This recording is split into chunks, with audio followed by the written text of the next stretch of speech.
Hola amigos, bienvenidos a un nuevo tema. En esta ocasión vamos a tratar un tema muy especial y un tema que realmente será muy edificante si lo veis hasta el final, ya veréis. Es un tema práctico y es un tema en donde veremos ciertas cosas, ciertas citas, ciertos textos, ciertos conceptos que realmente nos harán bien si los interiorizamos. De hecho, no solo nos harán bien, sino que nos convertirán en una persona perfecta en carácter. Porque ¿cómo es una persona perfecta en carácter? Una persona perfecta en moralidad. Bueno, ideas puede haber muchas, ¿no? Pero, ¿dónde está la respuesta? Pues la respuesta la encontramos en Mateo capítulo 5, en el discurso en el monte de Jesucristo, donde enumera las bienaventuranzas a las personas presentes ahí, donde habla de la espiritualidad de la ley, etc. Y en ese tema no vamos a ver todo el discurso ni mucho menos, pero nos vamos a fijar en dos puntos que él trató. Nos vamos a fijar en el hombre y la ira y nos vamos a fijar también en el amor hacia nuestros enemigos. Obviamente también habló del no matar, del no robar, etc. Amplió, explicó los mandamientos de la segunda tabla, los 6 mandamientos que hacen referencia a nuestra relación con nuestros prójimos, con las demás personas de este mundo. También habló de las bienaventuranzas, mostrando así cómo es el reino de su justicia, etc. Pero vamos a centrarnos en esos dos temas, porque estos dos, junto con todo lo otro, como veremos al final, Jesús dijo que, habiendo entendido todo esto y poniéndolo en práctica con mi poder, seréis perfectos como vuestro Padre es perfecto. Y debemos entender esta sentencia como debemos entender lo que explica antes, ¿no? Porque eso es simplemente una conclusión de las palabras ya expuestas por Jesús antes. Vamos a empezar leyendo una cita del discurso maestro de Jesucristo, del Espíritu de Profecía, de Ellen White. Es un pequeño librito que recomiendo que leáis, que lo leáis entero. Todo él está muy bien, pero en una parte de él, justo al inicio, habla de el Sermón del Monte. Y vamos a leer textos bíblicos acerca de esto y también conclusiones del Espíritu de Profecía respecto a los puntos que he enumerado. Os recomiendo leer el libro entero y el capítulo entero que hace referencia al Sermón del Monte porque es realmente impresionante. Saca todo el jugo que se puede sacar, o gran parte del jugo que se puede sacar de las palabras de Jesús, y realmente son conclusiones, son citas que edifican el alma. Realmente provocan una transformación en nuestro ser, ¿verdad? Como mínimo nos hace pensar y darnos cuenta de tantas cosas, ¿no?, que hacemos mal, o tantas cosas, tantas actuaciones que llevamos a cabo en nuestro día a día que no son para nada correctas. Fijaros, vamos a leer esta cita que os comento. Está en la página 3, párrafo 1 del discurso maestro de Jesucristo, el libro del Espíritu de Profecía. Nos dice así: el Sermón del Monte es una bendición del cielo para el mundo, una voz proveniente del trono de Dios. Fue dado a la humanidad como ley que enunciara sus deberes y luz proveniente del cielo, para infundirle esperanza y consolación en el desaliento, gozo y estímulo en todas las vicisitudes de la vida. Con lo cual vemos, ¿no?, leyendo este sermón de Jesús, estas palabras de Jesús, interiorizándolas, tendremos salida, tendremos luz y paz en todo lo que nos ocurra en nuestra vida. Dice que en él oímos al príncipe de los predicadores, el Maestro Supremo, pronunciar las palabras que ¿quién? Que su Padre le inspiró. ¿Quién inspiró esas palabras como todas las que dijo Jesús cuando estuvo aquí en la tierra en su ministerio? El Padre, por supuesto. ¿Quién le dio el poder para resistir toda tentación que le sobrevenía? El Padre. ¿Quién le decía dónde ir en todo momento? El Padre. Él vino a reflejar la perfecta imagen del Padre, vino a reflejar perfectamente el carácter de Dios en él y vino a obedecer todo lo que el Padre le decía. Sin duda, el ejemplo maestro y mayúsculo para todos nosotros si queremos heredar la vida eterna, ¿verdad? Leemos ahora otra cita de este mismo libro. Hasta ahora está en la página 4, párrafo 1. Nos dice así: a través de los tiempos, las palabras dichas por Jesús desde la cumbre del monte de las bienaventuranzas conservarán su poder. ¿Eso quiere decir que actualmente, a día de hoy, conservan su poder? Por supuesto que sí, y ya lo veréis y lo comprobaréis si veis este tema y leéis primero el sermón y luego el librito, el discurso maestro de Jesucristo. Dice que cada frase es una joya de verdad. Los principios enunciados en este discurso se aplican a todas las edades y a todas las clases sociales. Nadie queda exento de este discurso, nadie queda excluido. Sirve para absolutamente toda persona de este mundo, sea quien sea. Con energía divina, Cristo expresó su fe y esperanza al señalar como bienaventurados a un grupo tras otro por haber desarrollado ¿qué? Un carácter justo. Al vivir la vida del dador de toda existencia, mediante la fe en él, todos los hombres pueden alcanzar la norma establecida por sus palabras. O sea que todo lo que vemos en el discurso maestro de Jesucristo, en el discurso del monte, realmente puede aplicarse a nuestra vida si por la fe estamos en Cristo, si por la fe hacemos todo, si Él obra en nosotros su querer y su hacer. Y ahora vamos a ver dos apartados de este discurso. Vamos a hablar de la relación del hombre con la ira, porque es muy interesante. Todo el discurso es interesante, por supuesto. Cada uno tiene la tarea de leerlo y interiorizarlo.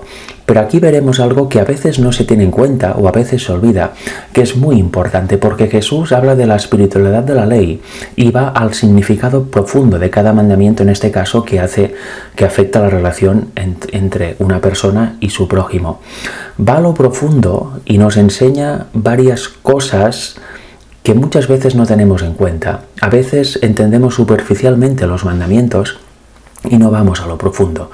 Y sin saberlo, los estamos transgrediendo. Fijaros, vamos a leer la relación entre el hombre y la ira. ¿La ira es correcta? ¿Debemos manifestar ira con los demás? ¿Y de qué forma se manifiesta ira, aunque no lo parezca? Vamos a leer primero Mateo 5:22. Aquí las palabras de Jesús. Y luego leeremos lo que dice también el Espíritu de Profecía al respecto. Fijaros lo que dice. Pero yo os digo que cualquiera que se enoje contra su hermano será culpable de juicio, y cualquiera que diga necio a su hermano será culpable ante el concilio, y cualquiera que le diga fatuo quedará expuesto al infierno de fuego. Aquí vemos que enojarse contra un hermano, contra cualquier persona, nos hace culpables de juicio. Decir necio, fatuo a otra persona nos hace culpables de juicio. ¿Y eso por qué? ¿Por qué sucede eso? Porque cuando se está en ese estado, hay semillas malignas que pueden florecer y llevar a algo muchísimo peor. Fijaros, vamos a leer la página 51, párrafo 5 del discurso maestro de Jesucristo. Nos dice así: el espíritu de odio y de venganza tuvo origen en Satanás y lo llevó a dar muerte al Hijo de Dios. ¿Espíritu de qué? De odio y de venganza. ¿Dónde se originan? Obviamente en el diablo. ¿Por qué? Porque son pecado. ¿Y le llevó a qué? A matar al propio Hijo de Dios. Quien quiera que abrigue malicia u odio, abriga el mismo espíritu, y su fruto será la muerte. ¿Por qué el fruto es la muerte? Porque el pecado es muerte. La dádiva del pecado es muerte. En el pensamiento vengativo yace latente la mala acción, así como la planta yace en la semilla. Todo aquel que aborrece a su hermano es homicida, y sabéis que ningún homicida tiene vida permanente en él, o vida eterna en él. ¿Veis? En cada mala acción, en el pensamiento vengativo, yace una mala acción. Primero el pecado se desarrolla en la mente y luego lleva a cabo la acción. Si pensamos mal de una persona, si albergamos este odio, esta malicia contra alguien, ¿a qué puede llevar? A hacer una maldad a aquella persona, incluso a arrebatarle la vida. ¿Os dais cuenta? Lo peligroso que es este sentimiento, incluso tanto en pensamiento como en acción, porque a veces tenemos el pensamiento contra alguien y no lo elevamos a la acción. Pero esto es una semilla que va quedando en nuestra mente y que desde luego el bien no nos hará.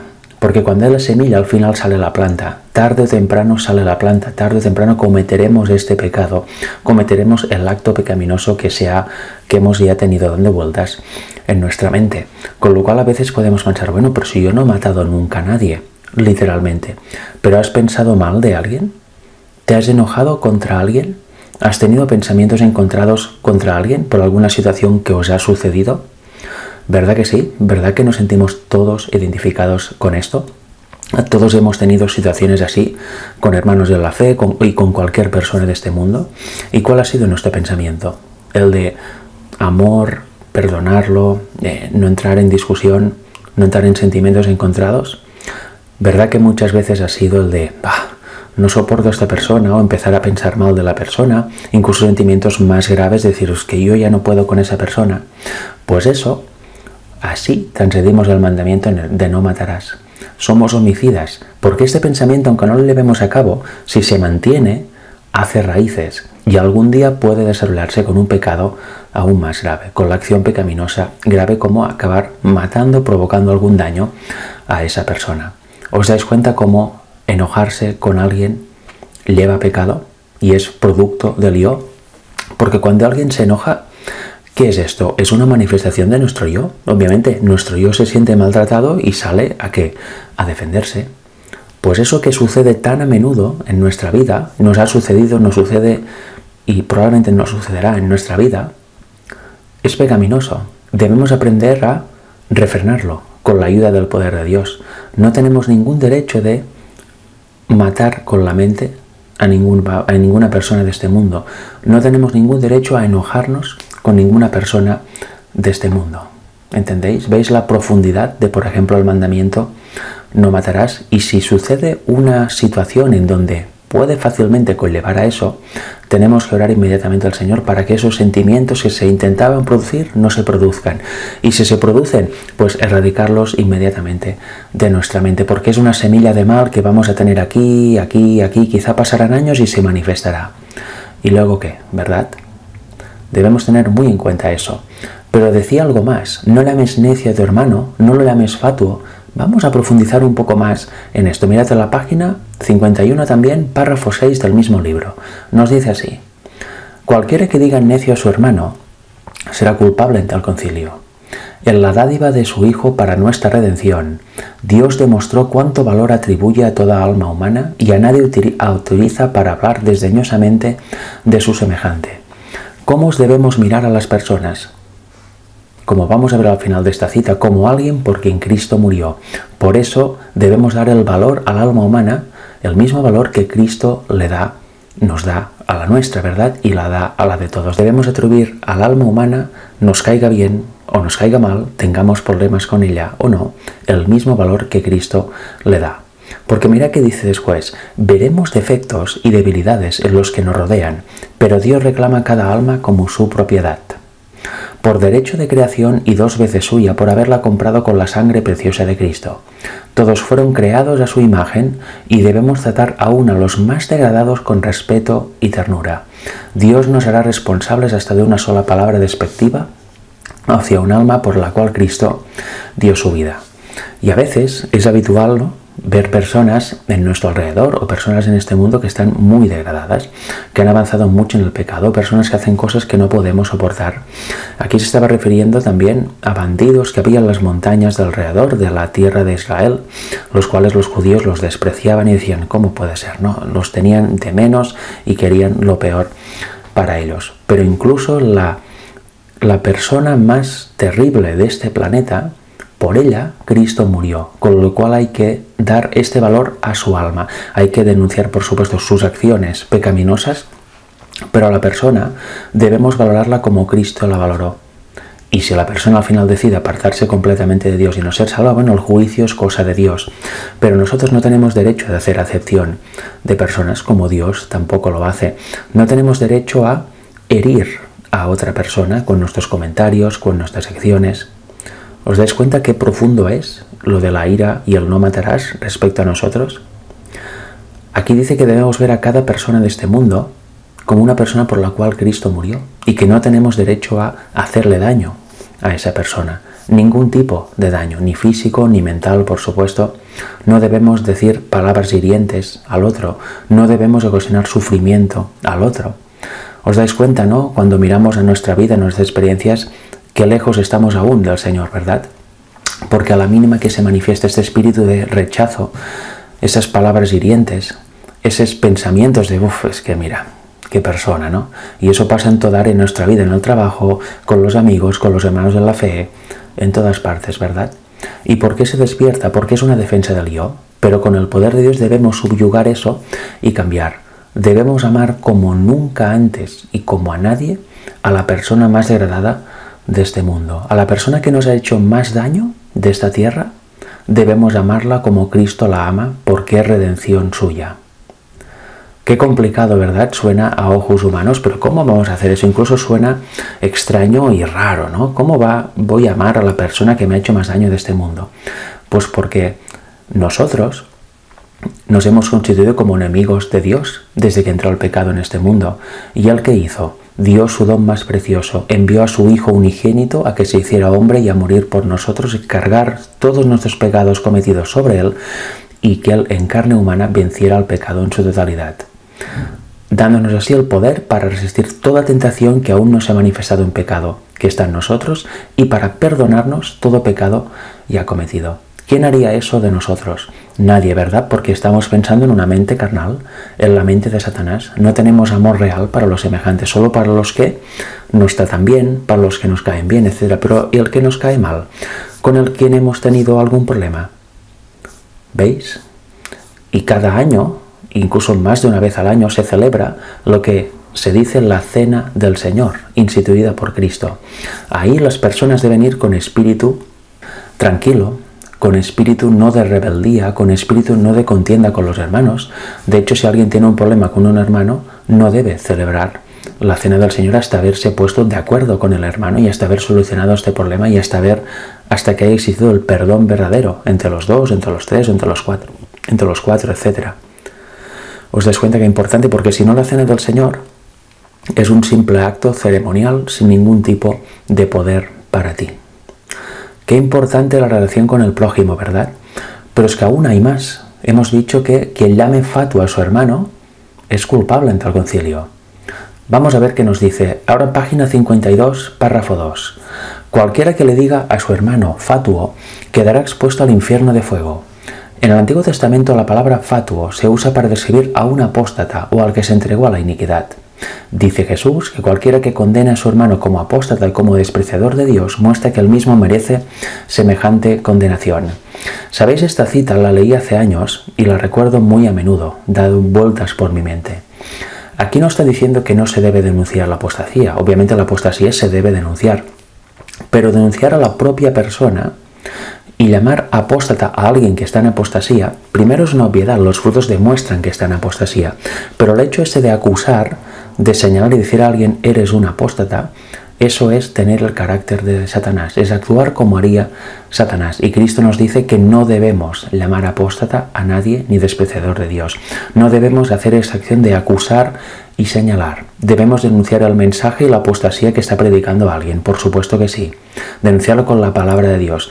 Pero ir a por la persona o contra la persona o reírse de la persona o señalar y degradar a la persona, esto es propio de tener un carácter satánico. Es un rasgo de carácter satánico y no lo podemos hacer. Y nos da el ejemplo bíblico a seguir. Mirad, en el siguiente párrafo nos pone un ejemplo bíblico de Jesús con Satanás. Mirad qué situación se encontró. El mismo Cristo, cuando contendía con Satanás sobre el cuerpo de Moisés, no se atrevió a proferir juicio de maldición contra él. Si lo hubiera hecho, le habría dado una ventaja a Satanás, porque las acusaciones son armas del diablo. En las Sagradas Escrituras se lo llama el acusador de nuestros hermanos. Jesús no empleó ninguno de los métodos de Satanás. Le respondió con las palabras: el Señor te reprenda. Fijaros qué interesante, hay muchos hermanos que hoy en día creen que denunciar a la persona que está predicando un mensaje erróneo y ir contra ella, señalarla, hacer mofa, burla, hacer sarcasmo contra ella, es necesario porque se ha de denunciar a los falsos profetas y falsos pastores. Bueno, se ha de denunciar al mensaje, pero esta persona que está engañada, por eso predica un error, también Cristo murió por ella, con lo cual la debemos ver así y debemos manifestar este amor por ella para que se arrepienta. Y si al final no se arrepiente y quiere seguir en sus caminos, pues obviamente va a tener la muerte eterna, no va a heredar la salvación.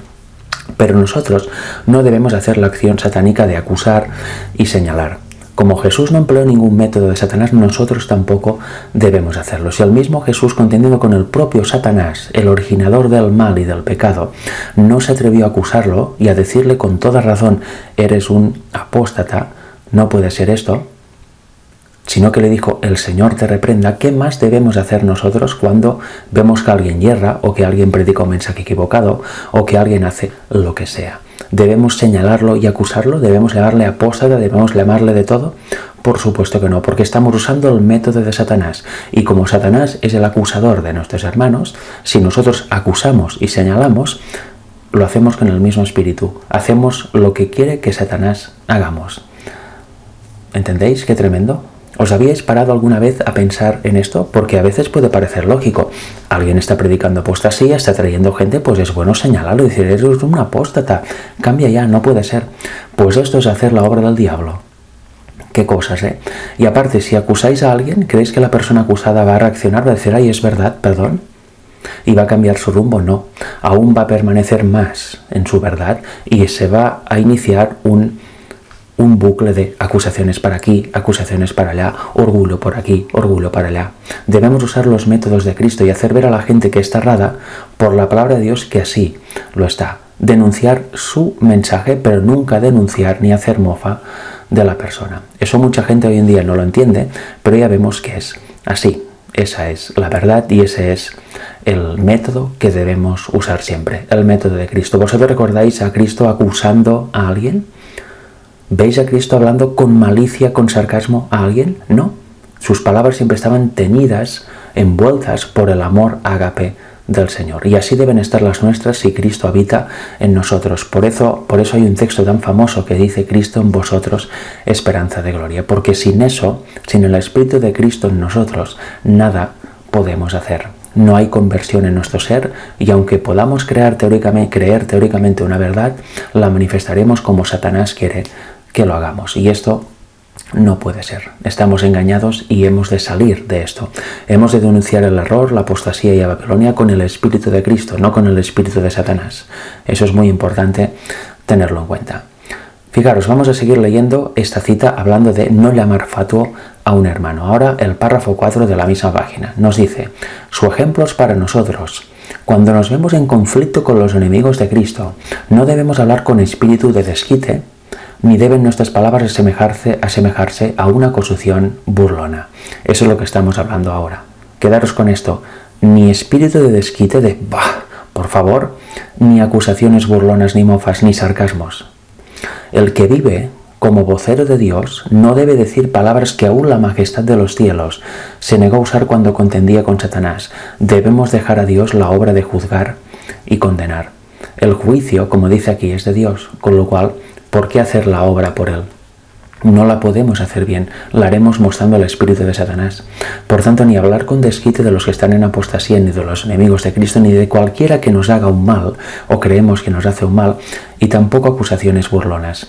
¿Verdad que nos sentimos identificados en esto? Todos hemos participado y hemos hecho comentarios burlones o sarcásticos sobre alguien.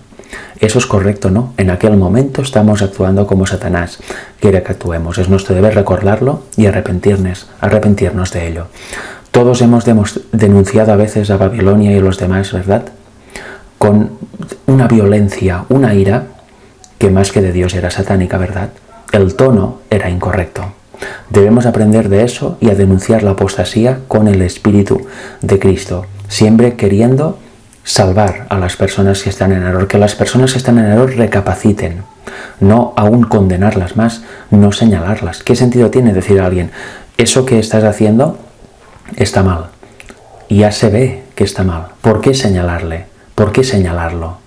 Mejor decirle, esta acción no es correcta, te propongo algo mejor, mírate esto. Ese es el Espíritu de Cristo. Vamos ahora a hablar del amor por los enemigos, que obviamente tiene relación con lo que acabamos de leer, pero aquí va un poco más profundo, porque aquí estamos hablando del prójimo, pero ahora vamos a hablar directamente de los enemigos, las personas que realmente consideramos enemigas. ¿Qué debemos hacer con ellos o ellas? ¿Cómo debemos tratarlos? Vamos a verlo. Mateo 5, versículos del 43 al 45 nos dicen así. Oísteis que fue dicho, amarás a tu prójimo y aborrecerás a tu enemigo. Pero yo os digo, amad a vuestros enemigos y bendecid a los que os maldicen. Aquí veis amar realmente a nuestros enemigos y bendecir ¿a quién? A los que nos maldicen. Tremendo, ¿verdad? Haced bien a los que os aborrecen y orad por los que os ultrajan y os persiguen. Esos textos ya los leí o los presenté en un tema que se titula, que tengo en mi canal, que se titula ¿Qué es un verdadero cristiano? Está en mi canal y también está en los directos que hicimos de la campaña Es tiempo de conocer a Dios aquí en Barcelona. Presenté el mismo tema, nunca es igual, ¿no? Pero presenté más o menos lo mismo y traté en profundidad esos versículos. Os recomiendo que vayáis a verlos. Voy a dejar el vídeo al final de esta presentación. Pero mira que dice aquí, es justo lo opuesto a lo que quiere nuestro yo. Si nos maldicen, maldecimos. Si nos aborrecen, nosotros también aborrecemos. Ignoramos por completo a la persona, la desterramos de nuestra vida. Es enemigo nuestro, nosotros también. O quizá no, pero como mínimo ya no le hablo. En cambio, ¿qué dice Jesús? Amad a vuestros enemigos. Y no amad en nombre o haced ver que amáis, sino amad realmente a un enemigo. ¿Verdad que veis que es imposible? Pues es posible si Cristo habita en nuestro corazón. Si ahora lo veis imposible, y a vuestros enemigos, que seguro que tenéis, no los podéis amar realmente, sentir un amor genuino por aquella persona como lo sentís para las personas que están a vuestro alrededor y que realmente estáis unidas con ellas, entonces Cristo no está habitando en vuestro corazón. Porque qué fácil es amar al que tienes al lado y que también te ama, ¿no? Pero al que no te ama, ¿lo amas o no lo amas? Si hay esta relación de no me amas, yo no te amo, y si me amas, yo te amo, entonces demuestras que estás en la carne. El Espíritu de Cristo no está en ti. Sin duda es para reflexionar, ¿verdad? ¿Vamos a amar a los enemigos o no? ¿O los vamos a aborrecer? Cristo dice que los debemos amar. Y estando en Él es la única manera, porque si no ya veis que casi suena ridículo, ¿verdad? Pero así debe ser. Esta es palabra de Dios y debemos obedecerla. Orad por lo que os ultrajan y os persiguen. En vez de decir, pues ojalá los persiga alguien también a ellos, o tener pensamientos horrendos contra ellos en nuestra mente, debemos orar por ellos para que cesen de su acción y para que se conviertan al Señor. Eso es verdaderamente una persona perfecta en carácter y moral. Es una persona realmente cristiana. Eso es obra de un cristianismo genuino. Pero ¿qué más nos dice el último versículo, 45? ¿Para qué todo esto? Para que seáis verdaderamente hijos de vuestro Padre que está en los cielos, que hace salir su sol sobre malos y buenos y que hace llover sobre justos e injustos, o justo e injusto. La naturaleza nos da muchas lecciones, y también para eso. El mundo es enemigo de Dios por naturaleza. Cesa la lluvia, cesa el sol, cesa el espectáculo natural de dar frutos de la tierra, alimento, sombra, aire puro, belleza. ¿Cesa todo eso? ¿La lluvia solo cae sobre buenos? ¿Los que hacen el mal pues no les llueve y Dios los abandona? Por supuesto que no. Las leyes de la naturaleza las puso Dios y Él las mantiene en control. No las dejó ahí que vayan funcionando y Él se apartó. Cada gota que cae es porque Dios la hace caer. Cada planta que crece es porque Dios estimula su crecimiento y la hace crecer. Todo lo que pasa en este mundo es porque Dios así lo permite y Dios está detrás de toda ley que hay en este mundo. Toda ley natural, con lo cual, si vemos que llueve sobre todos por igual, no hace distinciones. ¿Cómo podemos hacer nosotros distinciones con este me ama, pues yo también lo amo, este me trata bien, yo también, pero aquel que me trata mal, yo lo trato igual de mal? ¿Veis que no tiene sentido? ¿Veis que una cosa es el carácter de Dios y la otra el carácter de Satanás? ¿Y por qué manifestamos tan a menudo el carácter de Satanás? Pues porque realmente Cristo no habita en nosotros. Os animo a escudriñaros, igual que yo he hecho y hago todos los días, pero más preparando ese tema. ¿Hay algún rencor contra alguien? ¿Hay algún mal pensamiento, mala sospecha contra alguien? Pues solucionadla, con la persona y con el Señor. Porque si no, no estáis manifestando el Espíritu de Cristo y realmente estáis viviendo una vida que no es de cristianismo puro y cristianismo genuino. No estáis llegando al estándar que Dios pide de vosotros. Y no lo pide haced como podáis. Lo pide porque si le pedimos su ayuda y su poder, Él lo hará en nosotros y se manifestará así. Vamos a leer una cita más respecto a eso. Ahora en la página 64, párrafo 4 del mismo libro, El discurso maestro de Jesucristo. Nos dice así: enseñó que Dios se interesa por cada alma perdida, que como el Padre se compadece de los hijos, se compadece Jehová de los que le temen. Dice Salmos 103, versículo 13. Ninguna otra religión que la de la Biblia presentó jamás al mundo tal concepto de Dios. Y eso es verdad. La Biblia muestra un Dios totalmente diferente a los dioses paganos. Fijaros, el paganismo enseña a los hombres a mirar al Ser Supremo como objeto de temor antes que de amor, como una deidad maligna a la que es preciso aplacar con sacrificios, en vez de un padre que vierte sobre sus hijos el don de su amor. Aún el pueblo de Israel había llegado a estar tan ciego a la enseñanza preciosa de los profetas con referencia a Dios, que esta revelación de su amor paternal parecía un tema original, un nuevo don al mundo. Y es así, se había pervertido tanto la doctrina del Señor, haciendo ver a un Dios maligno, a un Dios rencoroso, a un Dios que necesita sangre para aplacar su ira, que se había desprovisto completamente de la mente quién es Dios y el verdadero carácter de Dios, y Cristo vino a mostrar perfectamente cómo es el Padre, cómo es la deidad. Ya comenté en otros temas que he presentado hace poco acerca de si Dios mata o no mata, etc., mostrando que realmente Él sí ejecuta juicio, pero también hemos hablado de la forma en que lo hace, no como nosotros lo haríamos. Pues Satanás, ya lo vimos, se encargó de mostrar al mundo un Dios maligno, un Dios malicioso, un Dios que te envía al infierno si no te portas bien, un Dios tiránico, ¿verdad? Y que eso llevaba a muchos pues a negar la existencia de Dios, ir al ateísmo, o bien a pasarse al universalismo, a una creencia de que Dios va a salvar a todos, que es tan amoroso que no puede ni siquiera ejecutar sus juicios. También actualmente hay movimientos que no son universalistas, pero que están justo 1 o 2 peldaños por antes de llegar a eso, que dicen que si bien Dios no todo el mundo va a ser salvo, Dios no ejecuta sus juicios, ¿verdad? Él no puede matar. Bueno, ya vimos que todo eso tiene su complicación y vemos que tiene su profundidad, ¿no? Y vimos claramente cómo funciona eso, ¿no? Vimos que Dios como creador puede hacer cualquier cosa y lo hará bien, con el espíritu correcto, mas nosotros no tenemos derecho, por ejemplo, a quitar la vida a alguien. Pero Él, en justo juicio, sí, también vimos cómo funciona, ¿verdad? Es un tema profundo, un tema que no voy a entrar ahora. Os recomiendo que veáis los últimos vídeos de mi canal y así lo entenderéis mejor, ¿verdad? Pero fijaros, se había escurcido tanto todo, incluso el servicio ceremonial en el templo, se había pervertido tanto que ya solo había unas formas y multitud de leyes añadidas a ello. Había corrupción, etc. Era una obra teatral cada sacrificio, ya se había quitado la piedad y a Cristo de él. Con lo cual, las personas habían llegado a una conclusión del carácter de Dios totalmente errónea. Veían a Dios como un ser tiránico, extraño, que exige. Habían llegado a comprender la salvación por obras y no por fe, ¿verdad? Y ese es el problema. Pero cuando Jesús muestra y nos habla de Dios como nuestro Padre y de su amor, pues realmente choca, ¿verdad? Y eso es lo que debemos entender y lo que debemos predicar al mundo, mostrar este verdadero carácter del Señor.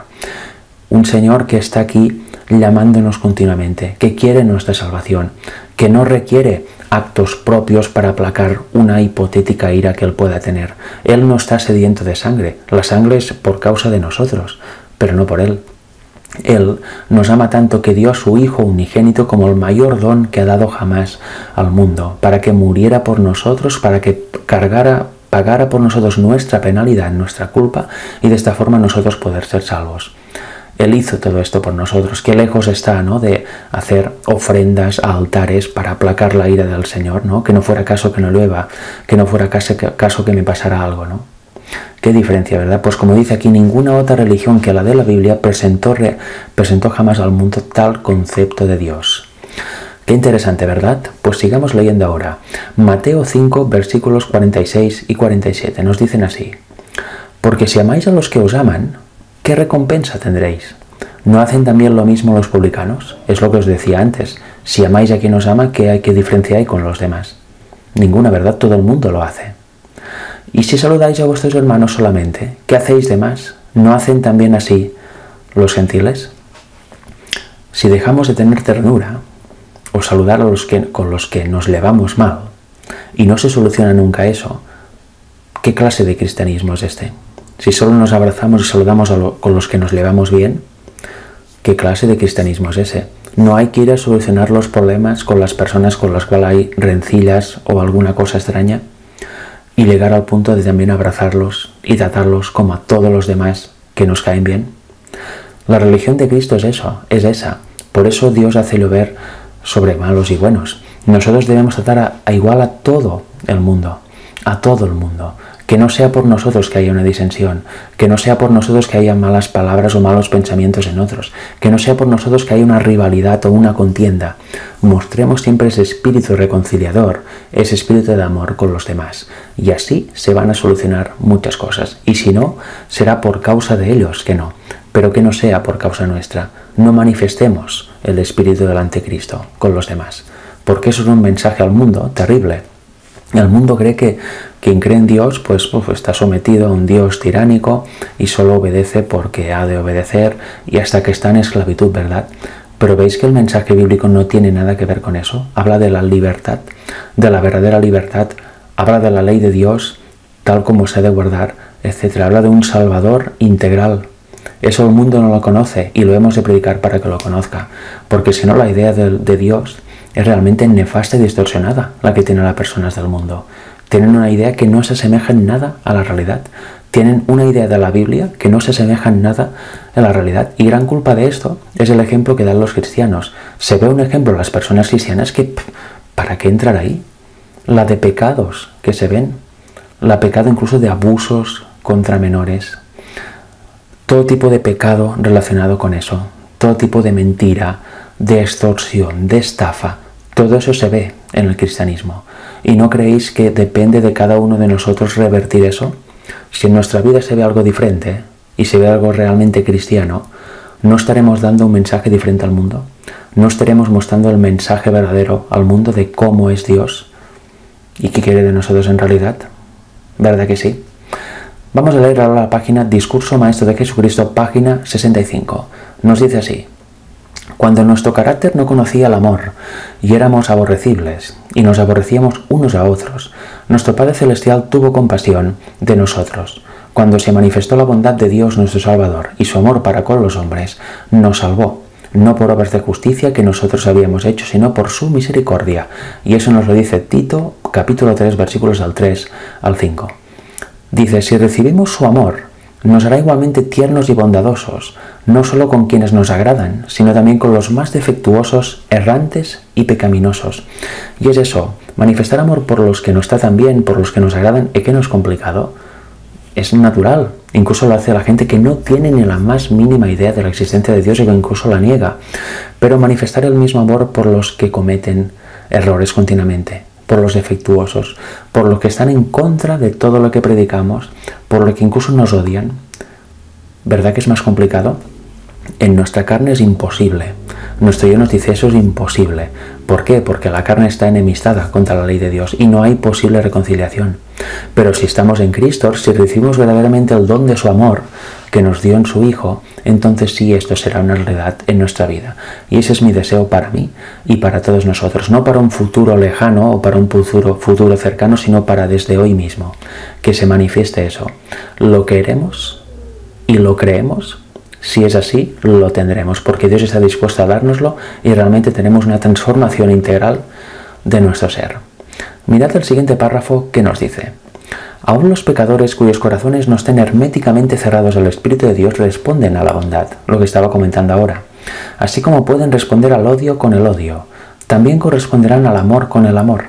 Solamente el Espíritu de Dios devuelve el amor por odio. Es así. Una persona normal, si le dan amor, responde con amor. Si le dan odio, responde con odio. Pero cuando una persona tiene a Cristo habitando en ellos, por su Espíritu, por el Espíritu de Dios que dice aquí, cuando nos dan odio, devolvemos amor. Cuando nos atacan, devolvemos amor, etc. Siempre devolvemos amor por la acción del Espíritu en nosotros. Y si vemos que nuestra realidad no es esta, entonces hay un problema. Entonces debemos ser sinceros y pedir ayuda al Señor, entregarnos de corazón al Señor y que nos dé de su Espíritu. Porque si nuestra realidad es mostrar amor por lo que nos aman y volver odio por odio, entonces no tenemos el Espíritu de Dios habitando en nosotros. Porque si no, ¿qué pasaría? Devolveríamos siempre amor por odio, amor por mal. Nunca cambiaríamos, no seríamos fluctuantes, no haríamos acepción de personas. ¿Os fijáis? Sigue diciendo la cita: el ser bondadoso con los ingratos y los malos, el hacer lo bueno sin esperar recompensa, es la insignia de la realeza del cielo, la señal segura mediante la cual los hijos del Altísimo revelan su elevada vocación. Y creo que no hace falta añadir mucho más, ¿verdad? Pues bien, habiendo visto todo esto y lo que no hemos leído, ¿no? Todo lo demás que enumera Cristo en el Sermón del Monte, lleva a una conclusión que nos dice el mismo Cristo, y está en Mateo 5:48. Dice esto: sed pues, entonces, ¿no? Pues es entonces, después de haber leído todo eso, escuchado todo eso, sed pues vosotros perfectos, como vuestro Padre que está en los cielos es perfecto. Si seguimos las indicaciones y pedimos ayuda al Señor y nos unimos a Cristo para reflejar esto que hemos leído, y en las demás áreas que no hemos leído, también el no usarás, etc., que dice, donde enumera Cristo en el Sermón del Monte, entonces, como conclusión, seremos perfectos. Como nuestro Padre, ¿qué? Es perfecto. Nosotros seremos perfectos en nuestra esfera, como Él es perfecto en su esfera. Eso hay gente que no lo entiende, ¿no? Se toma literal. Entonces seremos perfectos exactamente igual que el Padre. Estamos en esferas diferentes. La perfección será la misma, pero unos en nuestra esfera, nosotros, y Dios en su esfera. Y lo vamos a leer rápidamente del Espíritu de Profecía. Mira la página 67, párrafo 2. Nos dice así: Dios es amor. Como los rayos de la luz del sol, el amor, la luz y el gozo fluyen de Él hacia todas sus criaturas. Su naturaleza es dar. La misma vida de Dios es la manifestación del amor abnegado. Nos pide que seamos perfectos como Él. Es decir, de igual manera, debemos ser centros de luz y bendición para nuestro reducido círculo, así como Él lo es para el universo. No poseemos nada por nosotros mismos, pero la luz del amor brilla sobre nosotros y hemos de reflejar su resplandor. Buenos gracias al bien proveniente de Dios. Podemos ser perfectos en nuestra esfera, así como Él es perfecto en la suya. ¿Veis y claro, verdad? Sobran los comentarios, simplemente queda leerlo e interiorizarlo, y que sea una realidad para todos nosotros. Mira que dice el siguiente párrafo, el párrafo 3. Dijo Jesús: sed pues perfectos, como vuestro Padre es perfecto. Si sois hijos de Dios, sois participantes de su naturaleza divina. No lo dice, pero sí que lo dice Pedro, ¿no? Sois participantes de su naturaleza, y no podéis menos que asemejaros a Él. Todo hijo vive gracias a la vida de su Padre. Si sois hijos de Dios, engendrados por su Espíritu, vivís por la vida de Dios. En Cristo habita corporalmente toda la plenitud de la divinidad. Eso, si no recuerdo mal, está en Colosenses 2.7 o 2.9. Y la vida de Jesús se manifiesta en nuestra carne mortal. Esta vida producirá en nosotros el mismo carácter y manifestará las mismas obras que manifestó en Él. Con lo cual ya veis, si estamos realmente en Cristo, si realmente tenemos el Espíritu de Dios en nosotros, actuando en nosotros, manifestaremos el mismo carácter que manifestó Cristo aquí en la tierra cuando estuvo como hombre. Haremos las mismas obras que Él. Seguiremos, como dice la Biblia, andando en sus pisadas de forma real. Realmente seremos santificados y realmente el pecado será algo que no estará en nosotros. ¿Por qué? Porque cada vez que venga la tentación, pediremos la salida al Señor y Él nos dará el poder para poderla resistir. Porque nos habremos arrepentido de todos los pecados que hemos cometido y nunca más se manifestará ninguna tendencia pecaminosa de las que están en nuestra carne. Nunca más llegará a la acción ni subirá a la mente para desarrollar un pensamiento. Todo eso gracias a ¿qué? Al poder de Dios en nosotros. Pero para que eso sea una realidad le debemos pedir esto todos los días y ser constantes en ello. Porque si un día nos desligamos de Dios, volveremos a pecar. Entonces uno puede pensar, ¿por qué peco aún? Porque no te has entregado al Señor.